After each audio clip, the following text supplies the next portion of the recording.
Iran mengancam bakal menyerang negara-negara Arab yang bersekutu dengan Amerika Serikat di Timur Tengah.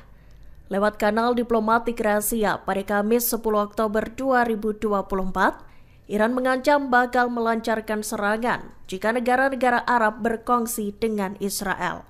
Negara-negara yang diperingatkan Iran itu adalah Arab Saudi, Yordania, Qatar, dan Uni Emirat Arab.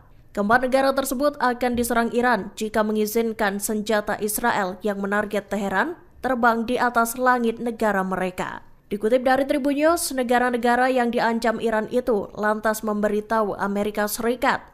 Mereka kompak menolak menyediakan infrastruktur atau ruang udara bagi Amerika dan Israel untuk serangan apapun terhadap Iran.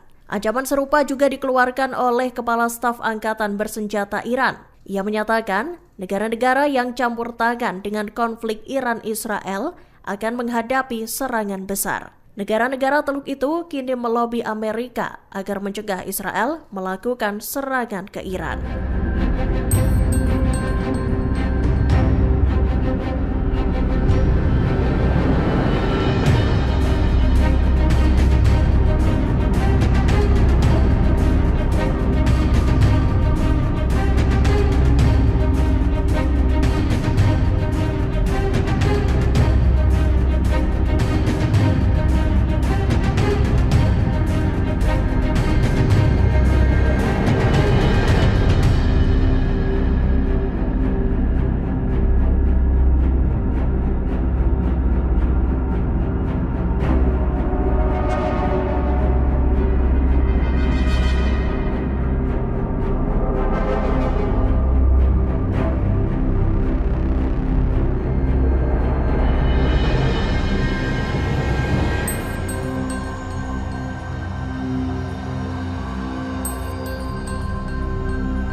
Download Tribun X sekarang, menghadirkan lokal menjadi Indonesia.